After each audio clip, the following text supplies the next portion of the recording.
Pike.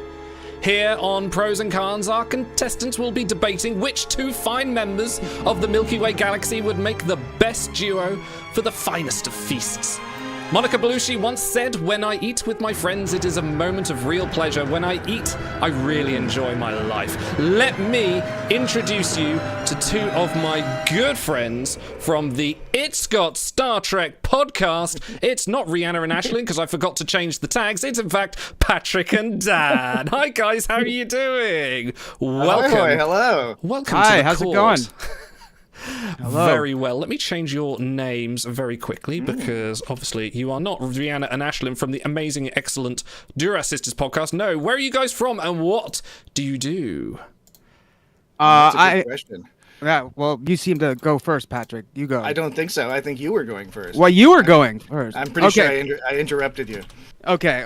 Well, my name's Dan. I live Hi, here in Virginia, Arlington, Virginia, and I am one of three members, actually one of four members, the fourth member being you all out here. The audience. The audience of the It's Got Star Trek podcast. Man's strategy is to ingratiate himself to the audience ahead of time. I understand. All right, is it my turn? Yes. I'm Patrick, also one of the four components of the It's Got Star Trek podcast. I The agree fourth with the being audience being thing. you all the audience. You beautiful Me, people out there even in the me. audience, even you, Especially you. and I too live in the Northern Virginia region area, Annandale, and that's what we're all about here. In the East Coast of America. What's the time difference between us right now? I'd say 6 4 hours? hours? I think 4 it's hours. 6 hours. Is it? It's about that, yeah. 6 hours. 6 hours. That makes Yeah. more sense. Yeah. It is arranged. So we're Late for me, Yeah. early for you. So Yeah. you can see by my background, it's early evening, inexplicably. and you see by my background that it's a basement or something like that. That's correct. See, I've got. If you might not be able to see it, but I have keyboard spray, which is important. Oh, yeah, Any that's kind of important for home the debate. office. Yep. Presumably Yeah. to clean your keyboard. Yeah, or your face if you get out of line. No, that's what I Yeah. need. That's what I need. Yeah. Well, I have tasked you both to come up with who is the best cooking duo or the best pair to be a good cooking team in Star Trek. Mr. No Name Namer in chat, any links? Where can people find you, just out of interest, if they need to search for your podcast? If they want to find us, you can get us at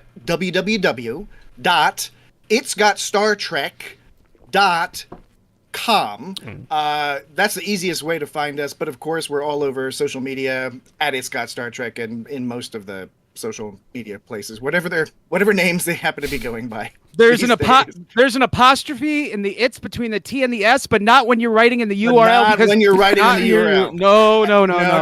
To apostrophe Don't or do not that. to It apostrophe? Changes the meaning. Yeah. It's always it comes up from time to time. It's got Star Trek. It is short for It Has Got Star. The podcast has got Star Trek. It's not possessive because people have said you shouldn't have the apostrophe. It's like no, we should have the apostrophe, except in the case of the URL. And it is not. It is got Star Trek because No. that's not the proper That grammar wouldn't- for the it wouldn't make situation.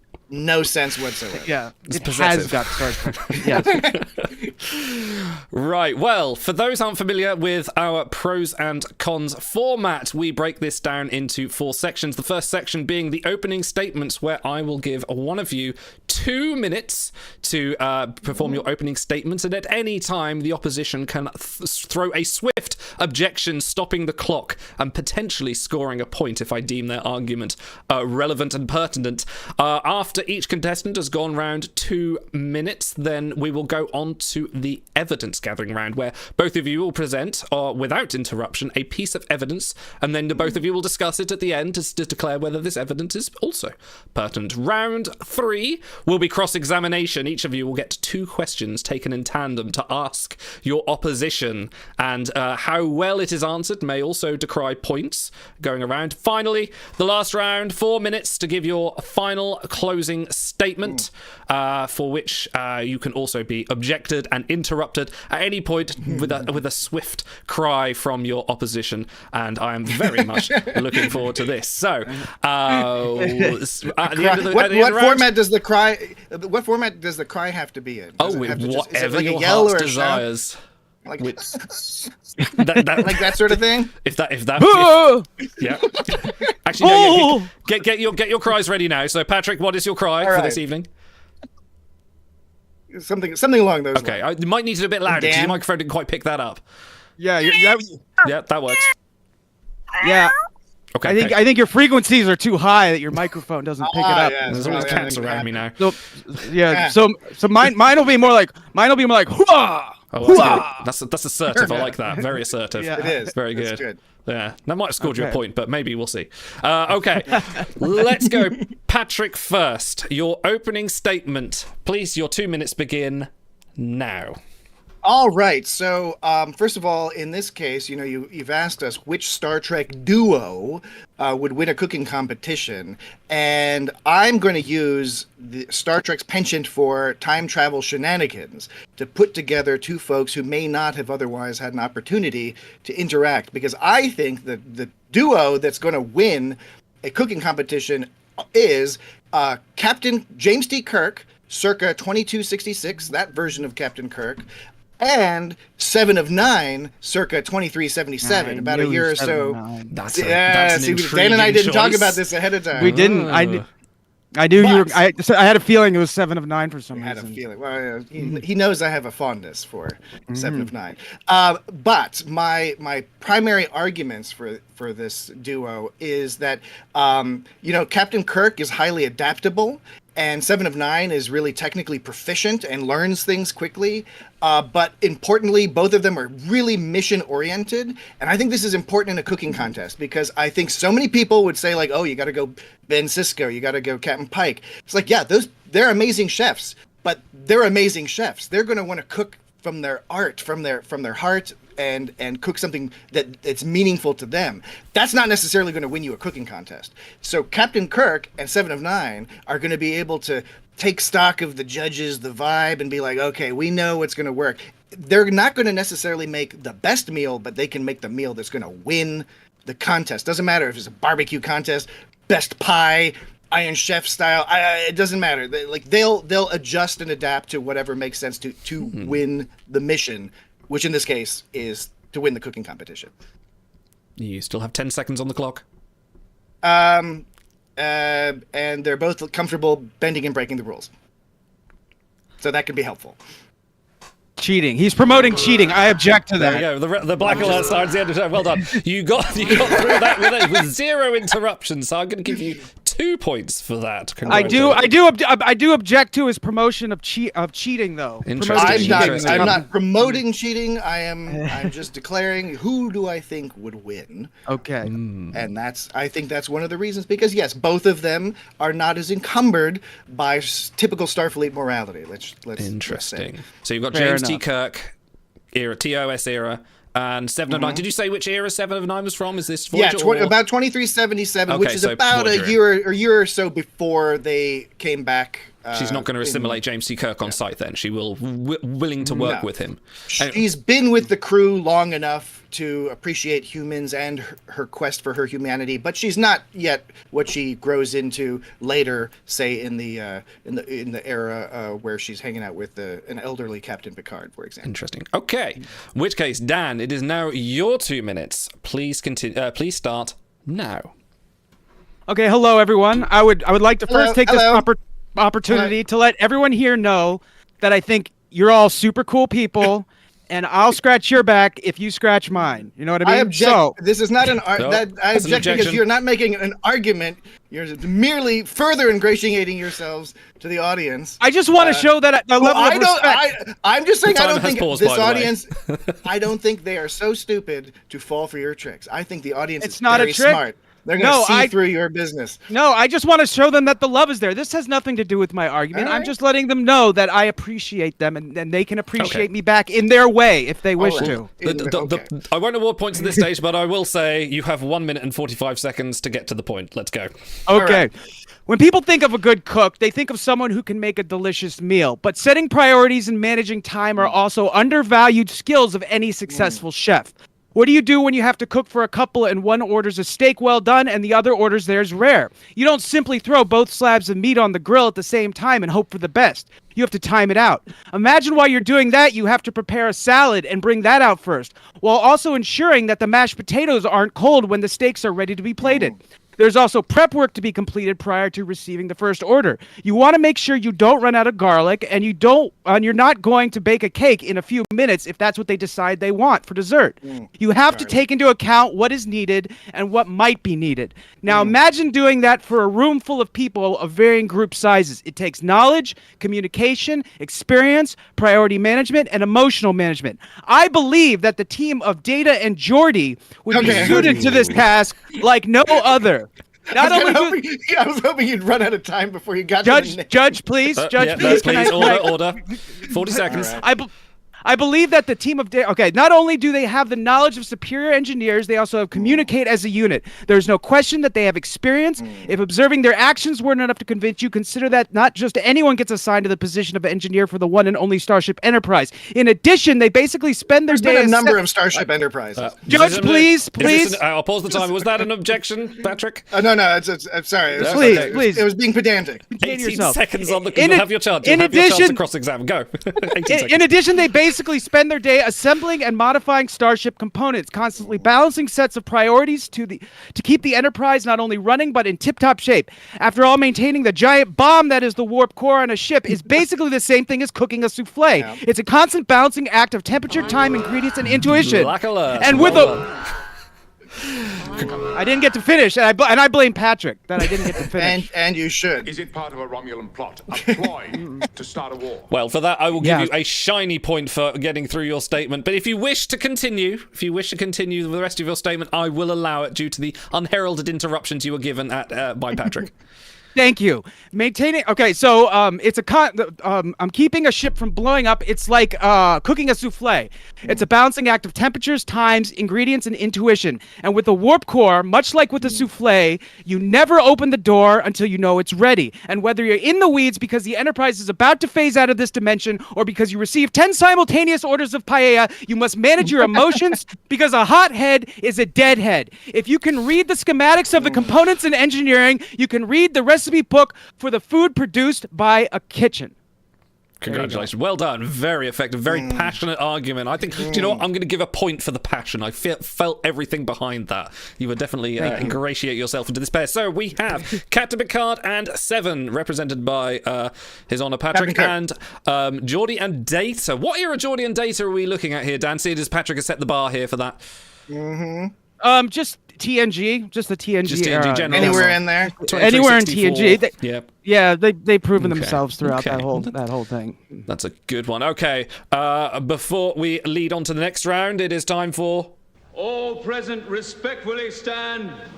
All stand, thank you. Right, okay. Next round, on to evidence gathering. You two will have prepared 2 pieces of evidence to present to your counterpart to say, hey, to present to me to say, hey, this further backs up my argument and supports my claim. So, this time, Dan, let's start with you. What is your first piece of evidence? And I have to warn you, this is a free open session, so you can be interrupted, so if you do wish to discuss it and debate it, but please, Patrick, do allow Dan to at least present a part of his point, otherwise this guy's going to get you. Get to your feet, criminals! It's nice to have... Please, Dan, go ahead. That guy's scary. It's nice to have someone on my side here. In the episode... In the episode Geordie, among others, have a somewhat adversarial relationship with the captured Borg that becomes known as Hugh. Over time, Geordie becomes attached to Hugh and ends up treating him with respect, and one could argue as an equal, a concept that is basically unheard of when discussing relationships with the Borg, an indiscriminate consumer of souls. This respect is important in the kitchen, as I can tell you firsthand that there can be an adversarial relationship between chef and critic regarding what a chef produces and how a critic consumes it. Data has no emotions, so he would look at it on a strictly educational level. Jordy, though, would take into account how his food made the consumer feel. Instead of blowing them off for not appreciating his food, he would not only want to get to the bottom of the issue, he would respect their opinion and feel obligated to make things right. A critic is an equal, not an indiscriminate consumer of souls.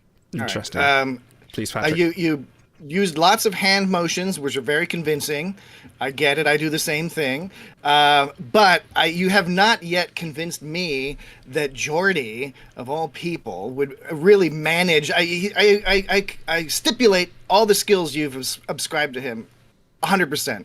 I don't think he's going to make a good fungili. I don't think he's going to quite manage it. I'm not bad. I don't think he's going to be a terrible cook. He's got an engineer's passion, not the passion for sauces and breads and crustaceans and all sorts of things like that. You mentioned paella. I think Data, I could see Data having the technical expertise. But again, I think that era matters because remember when Data was trying to learn the violin and people were saying it kind of felt a little cold, even though he was technically perfect. And it wasn't until Data started,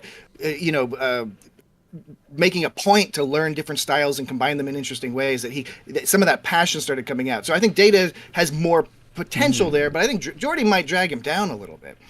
I don't know. I did make a point about Data as my second point, if you want me to follow up with that. I hear what you're saying, but like I said before, engineering and cooking are really both about putting things together. It's about structural integrity. Well, how about this? Putting together a system. Wait a second. Okay. And look, you can talk about cooking as... That's what we're doing today. No, let me finish my statement. But instead of trying to see, you're trying to derail my argument. You say I'm trying to ingratiate myself with the audience. You're trying to derail my argument, not with logic, but through surface level misdirection and you're using 100%. mocking tones and you're appealing to emotion right now by trying to knock me off concentration. Let me express my point so people can make the logical choice for themselves. Okay?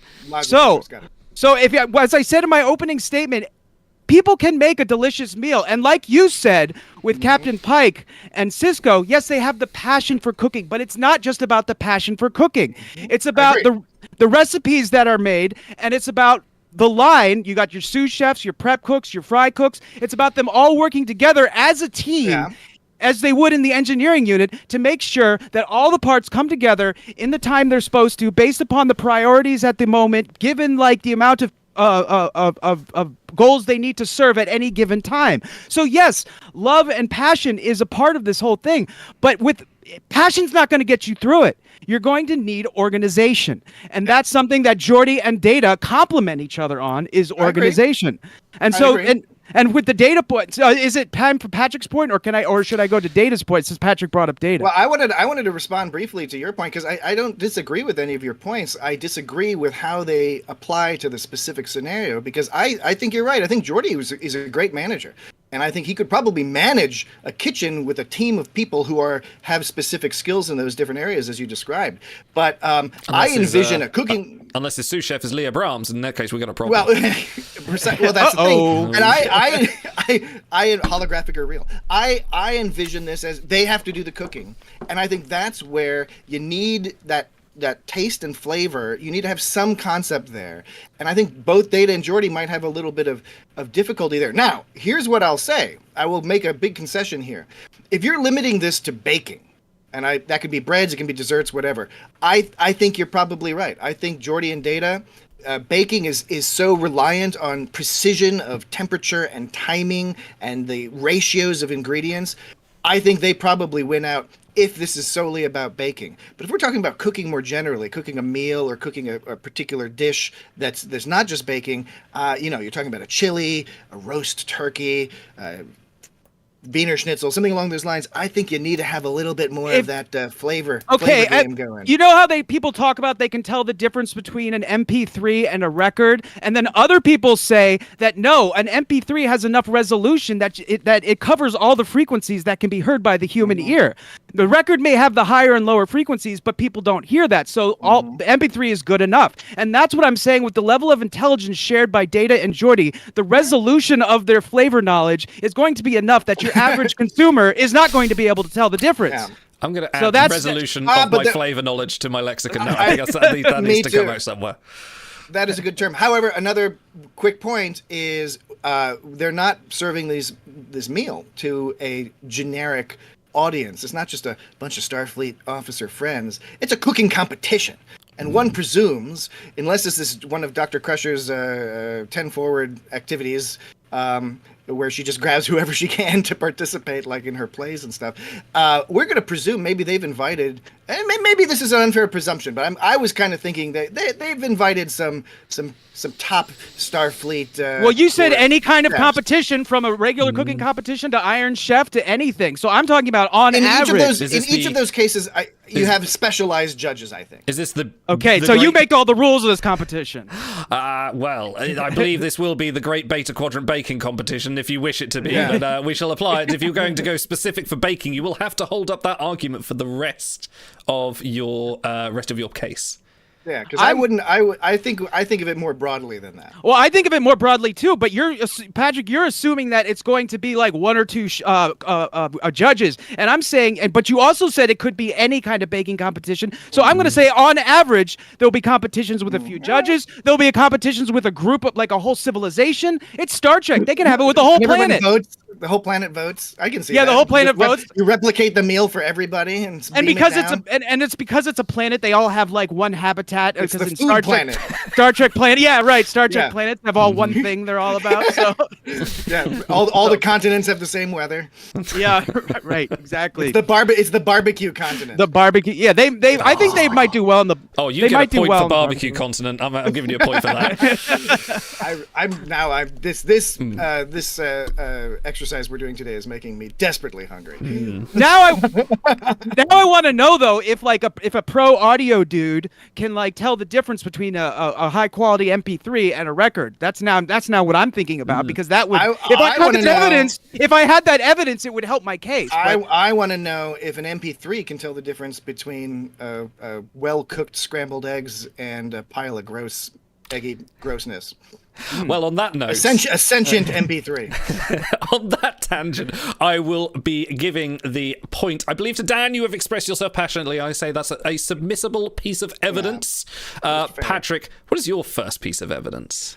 So my first piece of evidence is really speaking to Captain Kirk's ability to adapt to the situation at hand and to utilize the resources he has at hand, and that's staff resources, physical resources, all intellectual, all that sort of thing. And it's tricky. I had a tricky time with this because he's famous for this. I mean, this is like one of the core things about Captain Kirk is you throw him in any situation, he doesn't believe in a no-win situation, that sort of thing. As he's staring at a souffle. Yeah, well, that's the thing, right? And again, to reframe my initial argument, I think Captain Kirk is really well positioned to find himself in a situation. He's in a cooking competition. Doesn't matter, Dan, you've offered various scenarios, a whole planet of people, 2 judges, whatever. He will take that, whatever it is, and he will adjust and adapt his thinking when it comes to the preparation of the meal and the selection of ingredients and final product and all that stuff, in order to best position him to win that contest, because he is mission oriented. He will think of that. And examples of that are like when Khan trapped him in Regula 1 in Star Trek 2, and he had that unbreakable code with Spock. He had that secret unbreakable code that made him get rescued later, right? He adapted to that situation, knowing that their comms were being monitored. So he spoke in that, again, highly sophisticated code that they developed. And, a similar example is like in Star Trek 6, when it looks like the Enterprise is fired on Chancellor Gowron's ship. Kirk, of all people, he didn't want to be there in the first place, and he certainly is not well inclined towards the Klingons, but he does what it takes, given his options at the time and given the resources, to move things forward towards finding an ultimate resolution and peace. And it's that adaptability and mission-oriented aspect of particularly Captain Kirk that I think is going to help him select good things, have a good idea, and move the project forward with assistance from Seven of Nine and her technical expertise. I think that you make a good argument. All right, good. We're good then. If we were talking about a full kitchen with a full staff, with a whole crew of kitchen crew, because you're talking about a captain delegating orders to a crew. We're talking about 2 people. Who's he going to delegate to? One other person? To Seven of Nine? And then a captain is the highest level of abstraction in the command structure of a ship, right? So a captain's going to depend on like a whole group of people, a whole array of people. So like I said, I think your argument is well suited for a kitchen staffed by an entire crew of people, not just a duo. That is basically the crux of my issue with that argument. It could be, although I would push back and say that we don't have a tremendous amount of evidence for Captain Kirk's culinary expertise, but we've seen him scrambling some eggs in Genesis, in Generations. Scramble some eggs. He's joined his buddies and roasted some marshmallows. Marshmallows. You call them marshmallows. Yeah. I don't know. There's a vibe about the guy. He's a down-home fellow from Iowa. I figure, he can throw together a good hearty meal. I don't think he's going to be producing any haute cuisine, even with the assistance of Seven of Nine. Do you think he has a good vichyssoise? He trained on the finest of barbecue continents. Yeah, right. I bet he'd be good at barbecue. I bet he'd be good at barbecue. Yeah. But I don't know about those. But at the same time, even though it's only a team of 2 people, I mean, he can delegate a lot of the more finicky stuff to his partner in crime, Seven of Nine, who has Seven of Nine. Partner in crime, Seven of Nine. Yes, partner in crime, Seven of Nine. It rhymes, and I think those 2 working together individually. Yeah, maybe not the top, but this is about a partnership. Do you think either Captain Kirk or Seven of Nine know about the 5 French mother sauces? I don't know. Like I said, barbecue, Seven of Nine, eggs. Yeah, sure. Who can't make eggs? Everyone can make eggs. Oh no. Eggs? Dan. No, there are eggs? lots of people who cannot make eggs. Let me tell you something about eggs. Let me tell you something about eggs. Let me tell you about eggs. Let me tell you, brother. Let me tell you something about eggs, brother.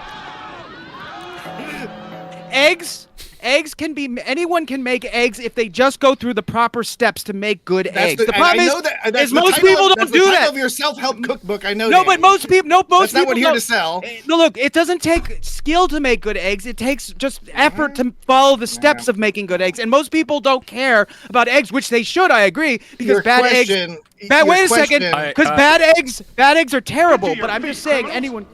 Okay, I believe we have gotten slightly off tangent point here, but your evidence to say that Captain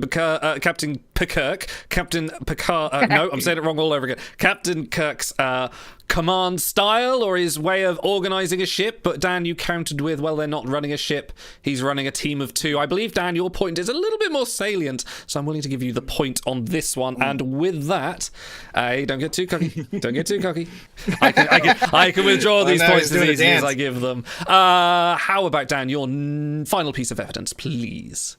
Okay, now on the subject of Data, as we know, Data is an android and is on a personal quest to understand what it means to be human. As such, he is often engaging in acts that give him perspective on the human condition.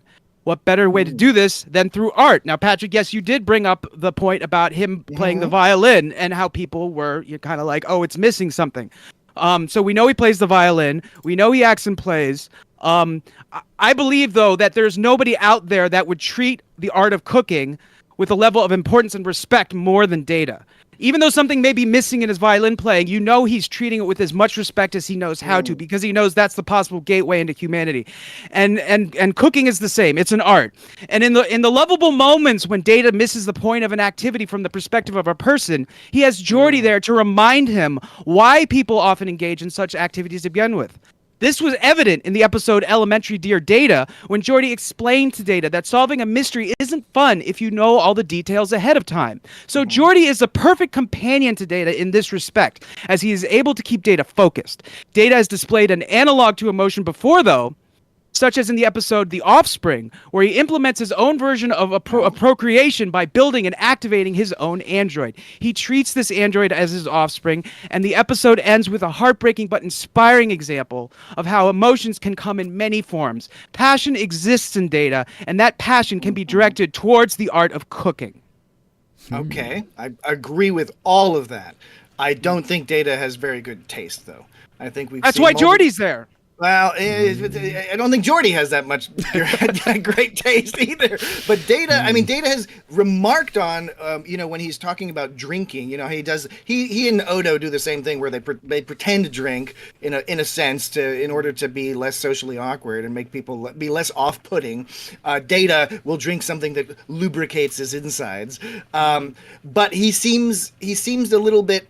Maybe confused isn't the right way, but to not fully apprehend just sort of the idea of flavors, right? I think there's more evidence that he can appreciate things like music and visual art. Those are things that he seems to process well. Because I would have argued that his ability not to taste is on par with his ability to understand the beauty of music. It's something that he's attempting to understand through logic, but he still has that passion. But you're saying that he has an ability to appreciate music more than he does cooking. Of eating. I just think that, and I think what you're saying, it does make sense that you could make them all parallel with each other.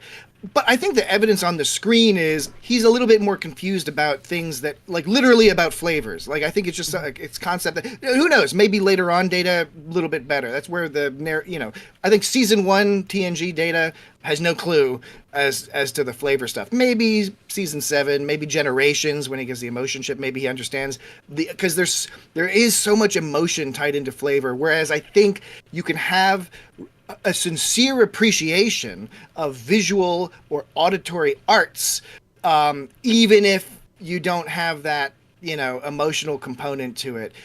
Flavor, again, maybe it's not the strongest argument in the world, but I think it's. I would be on the side of saying that there's something about flavors that have there's a je ne sais quoi about the process of appreciating a flavor that may arguably be at least marginally different than appreciating other forms of artistic construction. Sudden but inevitable in the chat raises a good point. Would Data have his emotion chip for this? I believe you said this is established that this would be pre-emotion chip.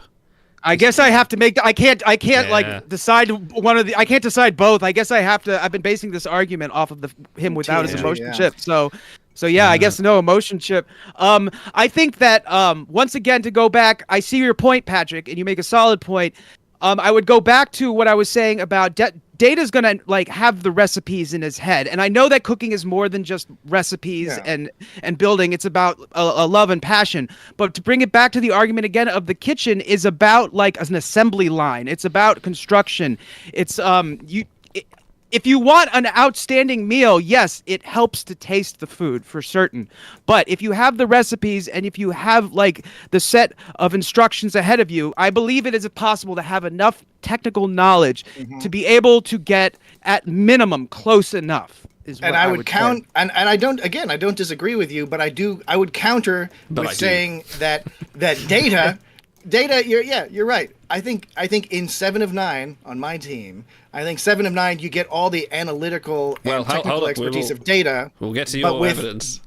But with the emotional aspect, because she does have some humanity in her. Okay. Wrapping this up, I believe, Patrick, that you make a more salient point that you need something extra in terms of something that Data just doesn't have. And although Geordi is there, he's got the taste buds of a Klingon Targ. So I will give you the points there, although I'm not determining that right now. I believe, Patrick, it is time for your final piece of evidence before we go to the halftime. All right.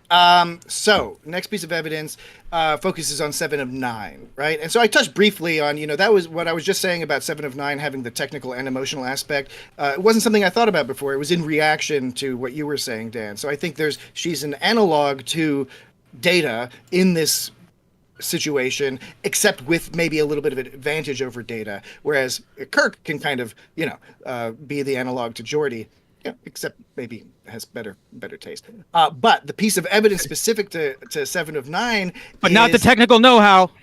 Sorry. Maybe, Not maybe supposed to not. interrupt. Maybe not. But Seven of Nine's ability to rapidly solve problems, right, under stress, is well known. That's like one of the main things about her is that she's able to come up with solutions. Again, often unencumbered by physics, by Federation physics or Starfleet morality or rules, and sometimes that constrains her, right? But she's very open-minded in that sense when it comes to coming up with solutions to things.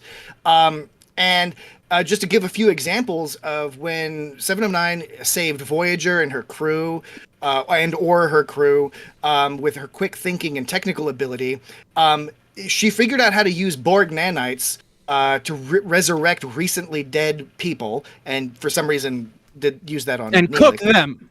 And no, yes, that would strengthen my argument, but no, she did, but she resurrected Neelix. I'm entirely sure why. It's been a while since I saw that episode. bird souffle. Yeah, exactly. Well, that would yeah. be key. And she figured out how to contain and destroy the Omega particle, that's a whole big thing. And forget about her own personal connection as a Borg, who sort of idolized this particle to have a hand in not only getting to see it finally, when other Borg hadn't seen it, but she was able to destroy it, which they wouldn't have wanted to do. So that's another important thing. And then she also stole Dr. Mbenga's idea about suspending people in transporters when there was an episode where they had to pass through a part of space in the Delta Quadrant where there were these anti-telepath aliens, and so she put a bunch of all the telepathic crew, put them in the transporter buffers so she could hide them. She's quick thinking and out of the box thinking, and I think I agree with all your points about how intense the cooking situation is and how much organization is necessary, but I also think coming up with ideas to fix problems. Again, if you're making a stew or something, you can fix it, but you got to know how to do it. You got to come up with ideas, and that all sorts of things can be thrown at you, and she's the kind of person that's there to make the adjustments. And again, to reiterate, mission oriented. She's really mission oriented. Whatever you tell her to do, if you say, here's the mission, she's going to use all of those skills to try to figure out a way to complete the mission. Again, in this case, winning that cooking competition. I want to preface this by saying that I have a deep respect for Seven of Nine and her wide range of abilities. But the way you've presented her in this argument makes her come off as a Data light, because you're talking about how fast. Data plus. Because you're talking about how good she is at making decisions. She's fast at making decisions. Data's the fastest of them all. He's the quickest decision maker, and not just quickest decision maker. He's the quickest at moving around physically. So, like I said. Okay. Seven of Nine is not Data light, but the way you presented the argument, her strengths, to me, it's like the thing who can in the Fantastic Four is like the Incredible Hulk light. It's like it's pretty strong, but not quite as strong as the Incredible Hulk. I think it's a fair point up to a point, because I certainly don't want to portray Seven of Nine as Data light. I think she's different. She has that emotion. She's got that humanity that Data doesn't have. And because of her experience with the Borg, I also think that out of the box thinking that Data does not always have. I'm not going to claim that Data can't think out of the box, and often he has come up with important solutions, but Data has also been seen, especially early on in TNG, to be somewhat constrained by his programming, for lack of a better word. It's not a polite way to put it, I suppose, but he sometimes he's got his Starfleet training, etc., and he has to learn through time how to kind of go beyond his programming, beyond the parameters that have been set for him. Whereas both Captain Kirk and Seven of Nine, I think, have that sort of built into their character that almost the first thing they come up with is going to be against what maybe the normal path would be, the expected path. Well, if you want one example of Data thinking outside the box, think of Cause and Effect, when they were going through the time loop over and over again, the ship was blowing up. Data was able to figure out that since he kept pressing the number 3, he was supposed to look at the 3 pips and listen to Riker's decision because he had the 3 pips, and that was because the number 3 was put in his head. That's pretty outside the box thinking to make that association between the number 3 and the number of pips on Riker. And you've highlighted one of the best episodes of Star Trek TNG, and yes, in that case, he did. Actually, but that gets you a point. Yeah, Cause and Effect's an amazing episode. Have a point, Dan. If 7 of 9 were in Cause and Effect, she would have immediately known because of her internal, business. She would have been like, "Oh, something's wrong." Probably even before Guinan, she would have been like, "Oh, we're in a time loop. Let's sort this out." So I think the advantage goes to 7 of 9 in that particular scenario. Interesting. Well, okay. I was just bringing up an example of how he can think of outside the box, but I see your point too. We're not defending Data here. We're in fact enforcing 7 of 9. So I do believe, Patrick, your point stands. She does have adaptability and creativity as for example. So that is a point for yourself. Did I push the button correctly? I did indeed have a point. Okay, half time. We are straddling 5 and 5 on points here between our 2 contestants. Don't celebrate yet. There's more to play for. We now enter the cross-examination phase where you get to ask your opponent a question or a line of inquiry. So please, Patrick, would you start? What would you cross-examine Dan's argument with, please? Well, I think I'd start by just asking, what's your deal, Dan? I'm a pretty awesome guy. I'm good at stuff. I can make eggs. I can make. You can make eggs. We have a topical question, please. Topical question from the stand, please. He's vamping. He's. I want to know really what I know you've presented some evidence, but I like Geordi and Data. They're 2 of my favorite characters in all of Star Trek. But I'm just like I don't want a meal cooked by.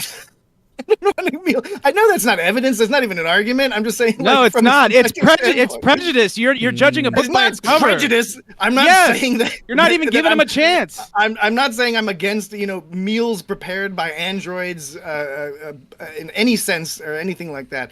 I could imagine a meal prep android programmed to do that. I don't know. I don't get the vibe from Data and Geordi. I like them as being out of the box ideas, but I just want to know what was your thought process? You presented evidence, but I think what made you narrow this down to these 2 characters? First, I want to say I think the cornerstone of any good argument is to say I feel like you're wrong. I don't know. I just feel like you're wrong. It's a vibe. It's a vibe thing. Because what narrowed it down is because the points I brought up before is that they're a solid team unit. They fill in for each other's weaknesses. And their strengths fill in for each other's weaknesses. Like I said, Geordi is able to fill in for when Data has sort of emotional deficiencies, if that's what you want to call it. Data has physical and he's a physical and mental powerhouse. He can prep stuff like crazy. He can think of any sort of recipe he wants to. They're just such a great team, and when they work together, it seems like they accomplish any goal pretty much. And Geordi, has just and like I said with Except finding love. Well, like I said with the issue with Hugh, though, he does have problems with finding love, but with Hugh, he was able to treat Hugh as an equal. Whereas most people were seeing him as oh no, the Borg. He was able to connect with him on a humanistic level. So that's why I think that I don't know. To me it just made sense. Engineering, because to me an engineering room is like a kitchen. That's basically what it amounts to me. Is it's sort of like managing priorities, time management. You got a room full of equipment that you got to put everything together. The recipes, the schematics, they've all got these sort of parallels with each other that I think would just go hand in hand together.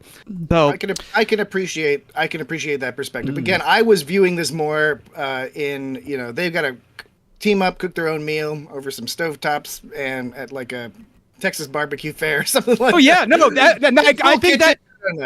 I think that they could. Okay, well, Texas barbecue. You talking about with a lot of people? Because remember, it is a duo, and I think they could make barbecue. It doesn't matter what kitchen you put them in. They'll see the requirements and they'll meet them. Is how I see it. Okay, I believe question answered very succinctly. Well, I say question, more statement. But Dan, have a point for that, please. You have answered it. What is your question for Patrick? So I've seen some strengths that 7 of 9 can bring to the table, but I'm still not quite sure what Captain Kirk brings to this. And I don't know if this is a proper question because you've kind of already answered that. Sounds like the question Patrick asked. Yeah. you're like, I don't. What's your deal? I don't know what's going on. What's up? Please continue. Okay, I'm happy to expand on that. Well, point. so okay. How about this? 7 of 9, Captain Kirk. What would be their roles? What roles would you say they'd have in the kitchen, and I how think would they that's a very divide good those question. roles up? I think it's a very good question, and it's one that I have thought about. Actually, I've prayed on it. I just played right into his hands. It's a trick.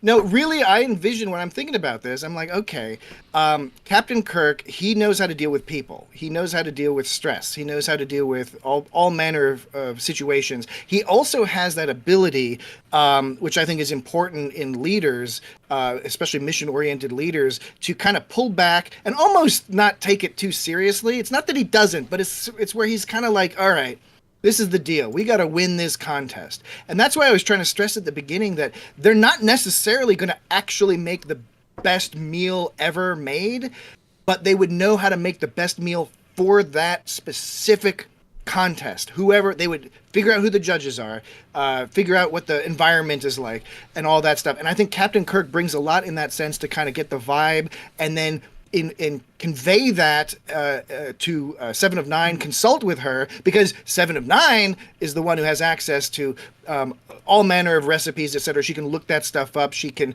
replicate it, because yes, she's no Data in terms of chopping a bunch of onions super fast, but she has that the physical and mechanical and engineering aspects that you highlight, that I think that would be helpful for both meal prep and the actual cooking process. Captain Kirk, I think, is more the schmoozer, getting the vibe, figuring things out, tasting it. I think Captain Kirk would be the one to be like, all right, we're almost there. I keep imagining a giant bowl of chili or something. But that's what I think Captain Kirk brings. He's got that heart and emotion and that ability to connect to people, both friends and enemies alike, adversaries and allies. And a judge could be both. A judge in a cooking contest could be an adversary or an ally. I feel like your team, though, is missing the exact things you were criticizing my team for, in the sense that you're talking about how Data and Geordi wouldn't be qualified to sort of cook and test food. Kirk has no cooking background, and yes, he can taste food. Anyone can taste food. Yeah. So what? Who says that Kirk has a better palate than Geordi? Geordi does. Nobody Kirk goes to all those state dinners. He's got Chancellor. Okay, I'm sure. Yeah. He's sitting around. He's invited to stuff that. And as far as talking about Geordi and Data may not be always invited to. And as far as the points, again, back to 7 of 9, you talk about, like, yes, Data can chop things faster. You talk about how she can look things up quickly. Data's got that right in his head. He doesn't have to look it up. It's all right there. So once again, she's a Data light in this situation. Depending on the contest. I'm not seeing how their strengths are really any different. I agree. I understand, but it depends on the contours of the contest, which we haven't specifically. So you're right. In a certain contest where it's like you've got to come up with a recipe in 10 seconds, all right, Data's going to win out on that. But if it's a more standard cooking contest where you got some time to think about it, you come with your ingredients and etc., put some thought into it before the contest, I think Data's advantage is mitigated because you don't need that speed necessarily. The speed can be helpful in the moment.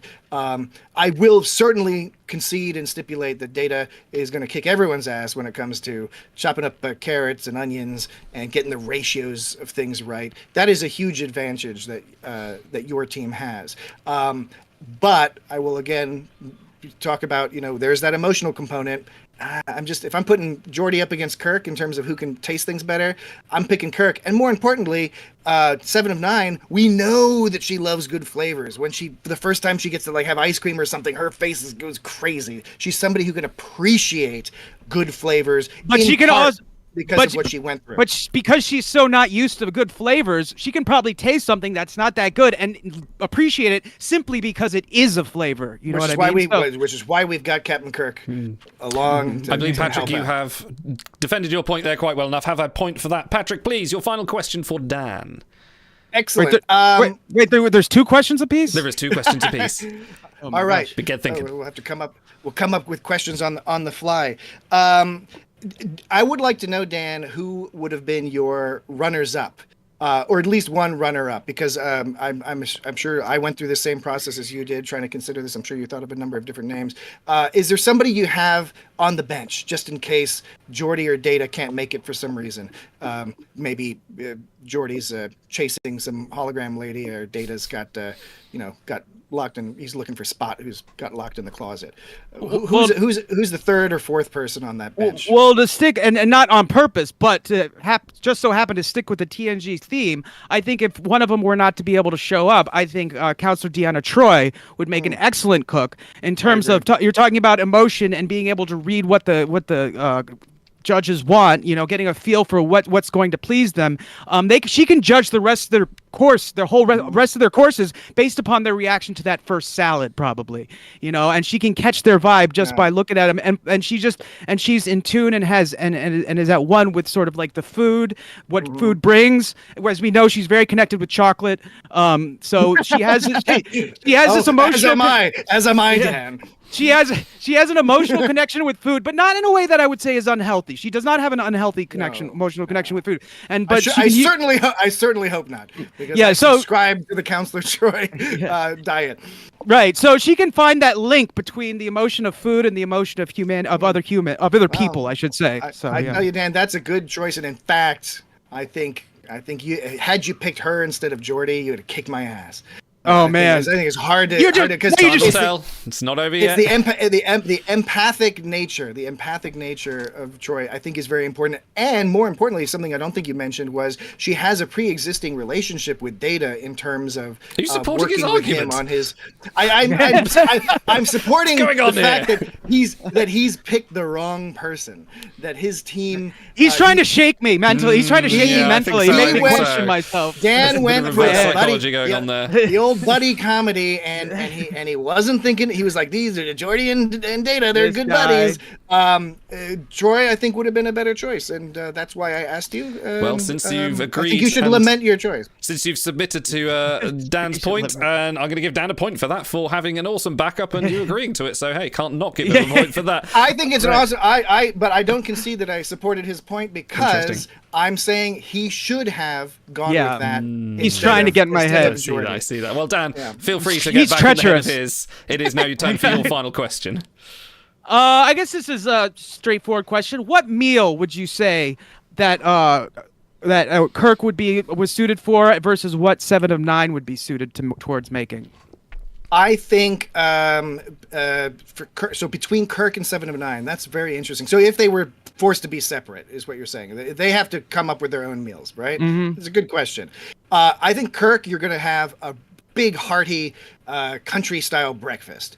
Certainly could be sort of like a full English or an American version of that. Point for a full English. Yeah. I think he could. Pandering. I think he's pandering. He was getting pandering, at me. This is an equitable court. It's a good strategy. That's what you accused me of doing at the beginning, Patrick. Remember? I didn't accuse. I observed, and I think it's a smart strategy on your part, and so I'm gonna steal that idea. But really, I think Kirk. I think he could probably reliably make really high quality. Big meaty breakfast with bacon or Canadian bacon, eggs, hash browns. If we're doing full English, beans on toast. Get some blood sausages, that sort of thing. Some variation of that, maybe his own. Maybe he does his own twist. I think that's probably what he would do. I think 7 of 9 would pick something much more finicky. And be successful at it. Again, going back to baking, could be that she can bake like a really, really good loaf of bread. But I'm thinking right now, since you asked that question, I'm thinking she makes a wicked cocktail.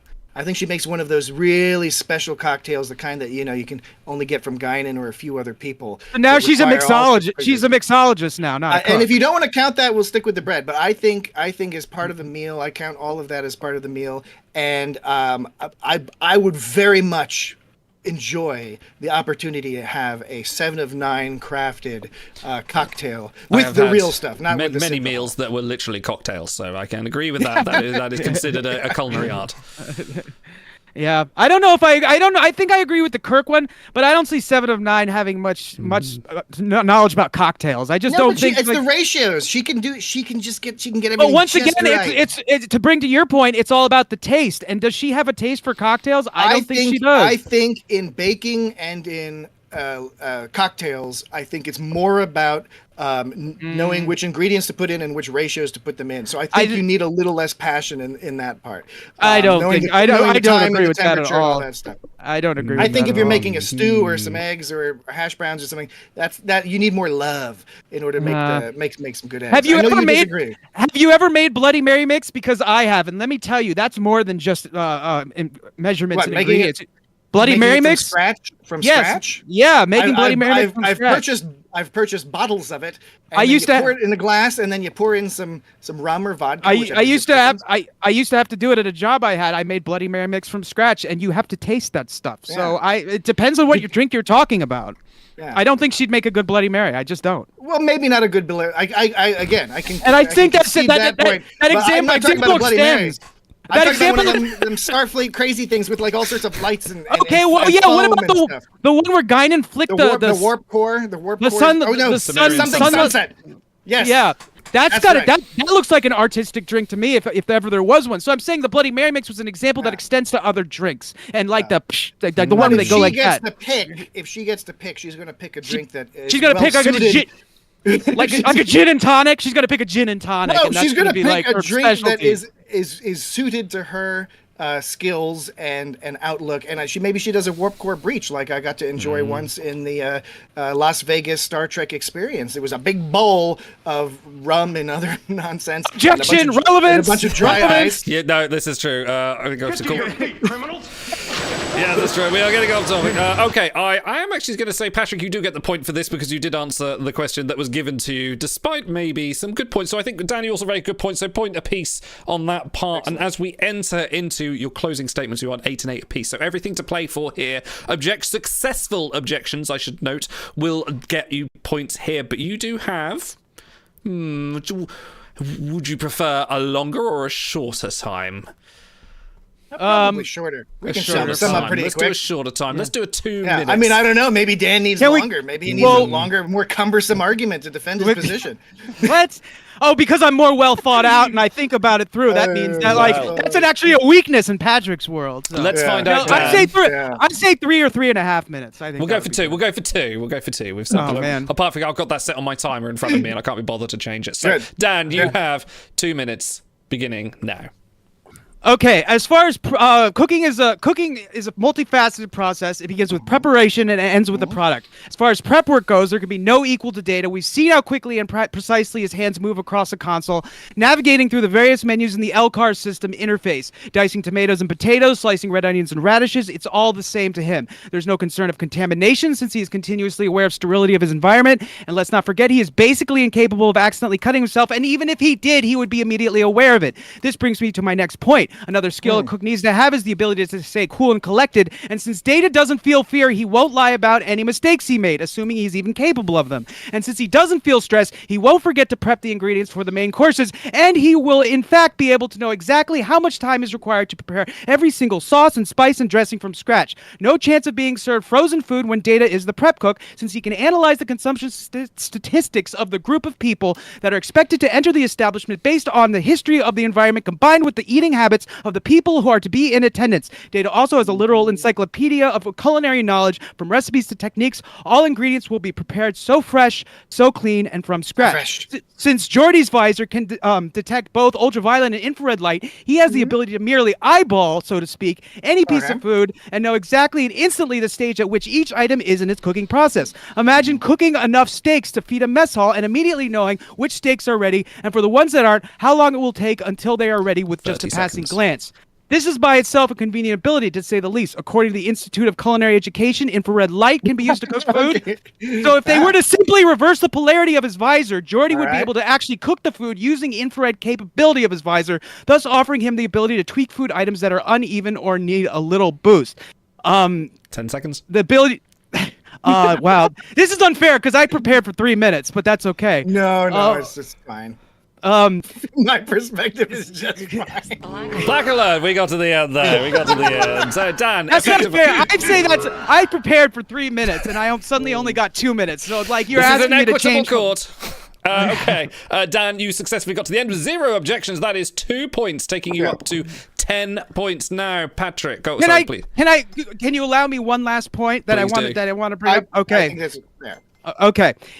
So if they were to link Data's positronic brain into Geordi's visor, Data would be able to visually map the identities of the patrons through Geordi's visor to their respective food items behind the line, allowing through a heads-up display Geordi to identify which food items belong to which person, giving the opportunity to tweak items further to make sure they were all finished at the same time, using his reverse polarity infrared cooking vision. That's the season 8 episode we never saw. So there's a lot of technological ability, like sort of doodads and gadgets they can incorporate by linking together. Just like on Star Trek Voyager, you've used a bunch of technobabble to try to patch over a weak argument. Just imagine it's augmented reality, man. Just Google. I believe it. It's not. It's I. Microsoft. When you were saying it, it sounded real good. What are the Microsoft glasses? The augmented reality glasses? It'd just be like that. You know, you'd like, where you see the thing and you see the names floating. Yeah. HoloLens. You see the name. You see the names floating above the stakes. You see the names floating above the stakes because Geordi Data like linked his positronic brain through it, and so and he could be like, that's for this table, that's for that table, and then he'd use his infrared to be like, that's not done, that's done, and he'd be like, and he'd cook them a little bit like laser beam, Okay, that's what he could do. Point well made and articulated and expanded upon. Patrick, you have 2 minutes beginning. Okay. Oh, by the way, Dan, how does it feel to talk this long without being interrupted? Oh my gosh, I don't know what to do with myself. I was waiting. I was sweating at one point because I was like, it's going to all fall apart any second now. But it's amazing. Patrick, I commend you. 2 minutes. You're very welcome. All to play for. Okay. Starting now. All right. I think that, Dan, you have done a very good job of making a very strong argument, in fact, for why Data and Geordi should start a restaurant. I think they would be really good restaurant owners. I think they'd be able to handle the very thin profit margins. They'd be good with working with the employees and people. I think they'd know how to hire a good staff, how to organize it all. And you're right, with all of Data and Geordi's fancy technology, although, as you described, people could also just use a HoloLens. But anyway, with objection, condescension. Condescension. There was about 30 seconds of your closing argument. You were actually talking about the opposition's case. So yes, I will give Dan a point there. 1 minute 22. Please continue. I'm leading up to something because I have my arguments, of course, but there's also the strength of Dan's arguments, and then weighed against each other. Right? They're not in a vacuum. And I do think you make a great argument. They'd run a great restaurant together. I think a cooking contest, not so sure. I'm assuming in a cooking contest you're going to have judges who are interested in the food. I think they're going to be able to tell the difference between the kind of the passion, the emotion that goes into the flavors. And I do think that Captain Kirk and Seven of Nine. Your only argument is passion so far. That's the only argument. Objection. That's objection. Yeah, your only argument is passion. But thus far, I have not concluded my argument. I mean, I've made several arguments already, but in these closing remarks, I'm just reminding folks of a few of these different things. And really, the key thing is Captain Kirk is highly adaptable, and Seven of Nine, she's also adaptable. She's somewhat more rigid than Captain Kirk, but she's got the combination of her technical expertise and her joy at experiencing this aspect of humanity, which is the act of cooking and preparing a meal for somebody. It was a very human act. Objection! Pointing out the lack of humanity in Data is irrelevant. I'm not pointing out the lack of humanity. You just pointed that out. I would never do that. No, you did. You keep bringing up passion, joy. These are things that my team lacks. Passion and joy. I think the character of Seven of Nine, especially in the period that I've designated, is really playing around and experimenting with her humanity and finding ways to express that. And that's why I think this version of Seven would be good at doing that. That's a point for you, Patrick. Well defended. 23 seconds remaining. Please go. I guess the final point is just to talk about that, again, that mission-oriented thing. I think it's nothing against Data and Geordi. They're also really good at mission-oriented stuff, but I think in terms of having that, the emotional quotient, and the experience of dealing with people, I think that's where you get Kirk, you get Seven of Nine, put them together, combining their efforts. Black alert. They're going to be able to figure it all out. There we go. Contender, congratulations. You got to the end of your argument. You get a point for that. Which brings us to the final scores of tonight. And we have a close one. So very close, but there has to be a winner. Patrick, you have 10 points. Dan, you have 11. Geordie and Data would make one of the better cooking duos, but absolutely fantastic arguments all around. Thank you for joining us, you two, on Pros and Cons. Thank you. We'll go back to the studio and we'll have a chat in a second. Real quick, I want to apologize for dissing on cooking eggs. I think cooking eggs does take skill, and I regret saying that earlier that it does not take skill. So my apologies for that. Good. It was a heated debate. I was mad. I was angry. We're back in the studio, guys. Awesome arguing. That was kind of, I think that's like one of our most heated debates. That was good. What? Right, Dan. What? Because these were both kind of like Patrick. I can understand Seven and Kirk in a way, but what made you pick? What actually made you pick Data and Geordie? Like That's what I asked. I know, but like. I think. Didn't you just hear this whole game? I was in and out.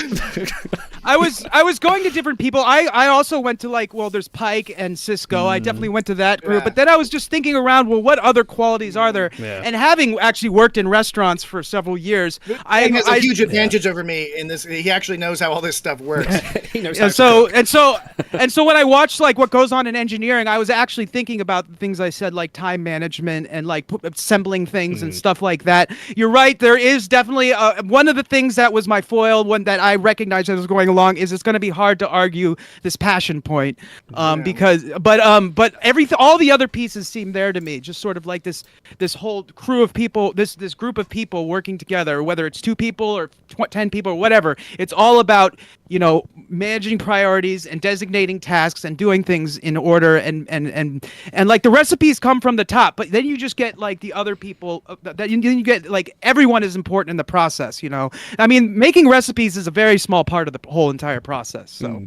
Yeah, and I just and something about that, and plus I like the idea of Data's technical abilities that also played into it as well. I think I started with Data, and then I was like, well, Geordie is the perfect companion for Data. And actually, you know what? I don't remember if I started with Data or Geordie's visor. It was one of the two, both of them, but it was based on technical ability. Though. I thought the visor argument was very good, and it came out right there at the end. It was sneaky because I was like, whoa. That's why I attempted to undermine it, because I was almost pretty good. Patrick, what made you pick?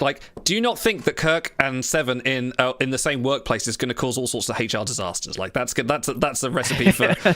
There's some. Good argument. First of all, you have to have the conceit that some sort of time travel thing happens to get them together, and a very young Seven and a very old Kirk. Yeah, well, that's why I was sort of thinking okay, well, what you do is they both have to time travel to again. I don't know why I kept thinking of it in terms of either chili cook-off or barbecue. Probably just because I'm hungry and it's fall. This is the problem with this one. And I imagine them both being put together by I don't know, the temporal cops or something, and being you've got to go stop this thing, but you have to play the role. You have to win this contest in order to ingratiate yourself to the evil enemy who's traveled back in time and is trying to. This is the scenario that I crafted in my head. Because I don't know, when I was thinking about that, again, like Dan, of course, you immediately think Captain Pike, you think Ben Sisko. Both Dan and I know, obviously, you can't go with those because those are the obvious ones. And I knew Dan and I did not. We didn't discuss this ahead of time, and all we did was we're which shows are your characters from? We just wanted to make sure there was no overlap. Even though I honestly think it would have been hilarious if we ended up picking the same. Yeah, that would have been. I don't know what I would have done actually if you guys had picked the same one. Honestly, we would have found a way to be even more contentious. Yeah, it's no, my reasons are better than your reasons. It's I agree, but for better reasons. Yeah, right. That was brilliant. I've got to ask the final question before I let you guys go. What meal would they have served for their part of the competition? What would be their signature dish, the one they're trying to impress the judges with? Dan, I'll let you go first. I think a room full of steaks, And then Bringing up steaks. You want to eat a steak tonight, don't you? I do. I'm really hungry. Room full of steaks. Maybe like a half room full of burgers. They I want you to type into the AI. Go into the AI image generator and type in "room full of steaks." all the different temperatures. All and of then, them, like raw to like a hot. yeah, cooked all char. different temperatures, just to show off their skill and ability to cook so many steaks simultaneously. And then for dessert, yeah, cake, like a total cake, like just a delicious, Total awesome. cake. Because they would build a cake, it would be a resource cake. Is that what you said? Energy A cake? room full of What? cake. Oh, room full of cake. Served on a Yes, a shelf. room full. Resource cake. It sounds like an Energon cube or something. Yeah. I think there's cake. I think just a ton of steaks and potatoes, and then a bunch of cake for dessert. I think they'd Steaks nail and it. potatoes. Yeah, steaks and potatoes. I will lean back to answer the same question. I will lean back on. I've thought of many different things that they could produce, but I really kind of like the idea of them putting together like an excellent tub of chili, just like a big old pot of chili, but with a spiciness and a smokiness and subtle flavors. Because the thing about chili is you can make chili in half an hour and it's fine, but you got to let it cook. You got to know what you're doing. Add the flavors, and it can really be dependent. Again, I think of this in a mission-oriented sort of sense, which is like I'm not looking to please myself. Pike and Cisco would have pleased themselves. They'd be like, this is right. This is the best meal because it pleases my taste. But I think Kirk and 7 of 9, they'd be like, what do these judges want? And they might even, if they had the opportunity, might even talk to the judges, get a little information, maybe look them up on the Star Trek doesn't have the internet, but whatever the equivalent of the internet is. Subspace Network.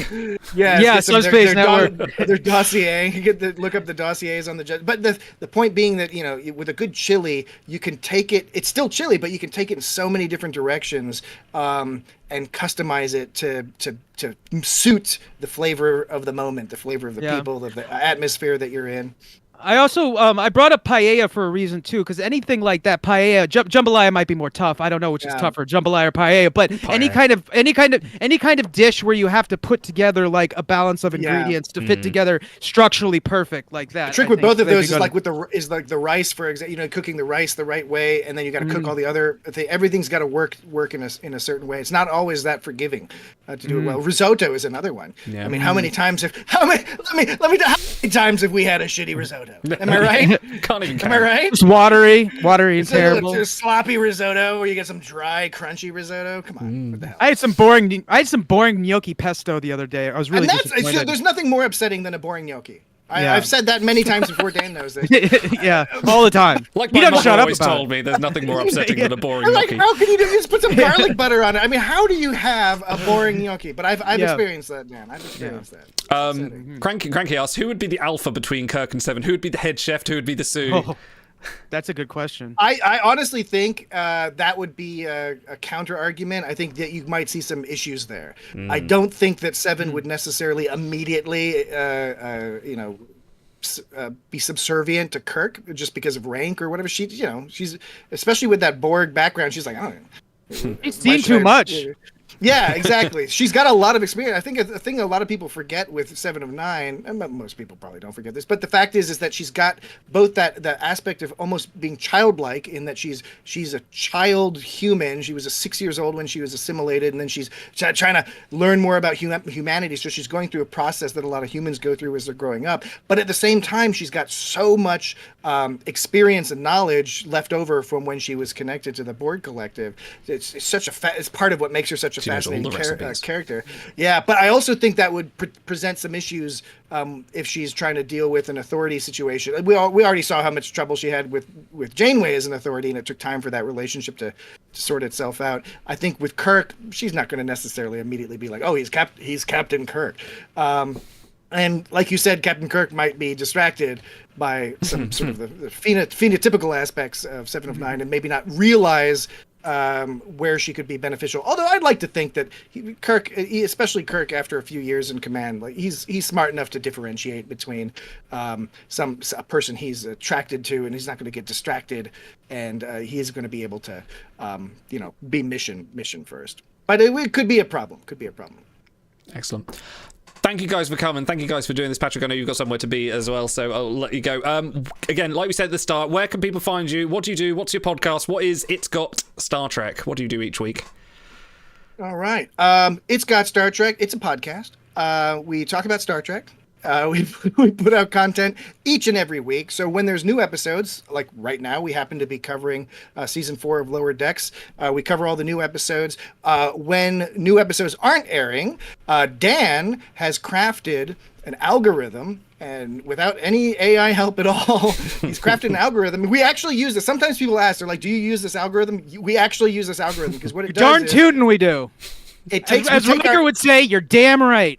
we take last week's podcast, the previous week's podcast, I should say, and Dan ingests it into the algorithm. You're going through various processes, and it spits out a list of episodes that, based off of the algorithm, that we should watch. Now, both our other co-host who couldn't be here today, Jesse, and I are. It's opaque to us how the algorithm works and makes the selection. Dan presents us with the list, and we do try to keep it fairly even amongst all the shows. So we've done tons of episodes on TNG, Deep Space Nine, Voyager, TAS. Every series, we cover it all at some point or another. The main thing is we just like to have fun and have a good time, and hopefully you got a little bit of the flavor of that watching us here today. Definitely. I think it was a pretty accurate representation. We do this because we love Star Trek. It's super fun, but we also like having a good time. There's so many excellent podcasts out there that are going to do a much better job at very specific analytical stuff. But we do try to have at least one clever insight per episode. we don't always manage it, and sometimes we manage it quite a bit more than that. But give us a try. If you're not familiar with us, give us a try and let us know. Let us know what you think. Just to toot your horns a little bit more, I love the work you put in, Dan, with all the sound clips. So you definitely pull all the relevant sound clips, the funny ones, the clever ones, and all that kind of stuff. And that's kind of the joy for me, as you bring it up these like hilarious moments. I really hope that guess the clip based off the sound, or I forget what that's called. Right. Oh my gosh, what was it? It was guess the sound based upon a short portion of the clip or something. Yeah, I have the abbreviation. It's some old. I haven't played that game in a while. I should bring that back. Yeah, maybe next week. Okay, I'll do it. Yeah, the game whose title changes every week from week to week. The best part of the game is to guess what title the game is going to be. Right. No, thank you so much for joining us. This has sort of been a long project. Thank you for having us. But no, absolutely glad. It's kind of like your podcast is literally one of the top on my feed at the moment. So we really appreciate that. Thank you so much. So I thought, well, I have to get you guys on it. It's been absolutely brilliant. Thank you very much for coming. It was an honor. It was an honor being on the show. Thank you. Thank you very much. Really appreciate it. Cranky has triggered the mariachi, which means it must be time to end the show. We'll be back on Wednesday, where we'll be playing Star Trek Elite Force 2. Me and Stars will be doing that. Ooh. And if you haven't checked it out yet, our latest Star Trek Trek is now up on YouTube. With that, we'll see you soon. Check these guys out, their podcast. Do that, and we'll see you soon. Live long, prosper. Ta-ra. The handle's Cape Colombo. That's a big 10-4.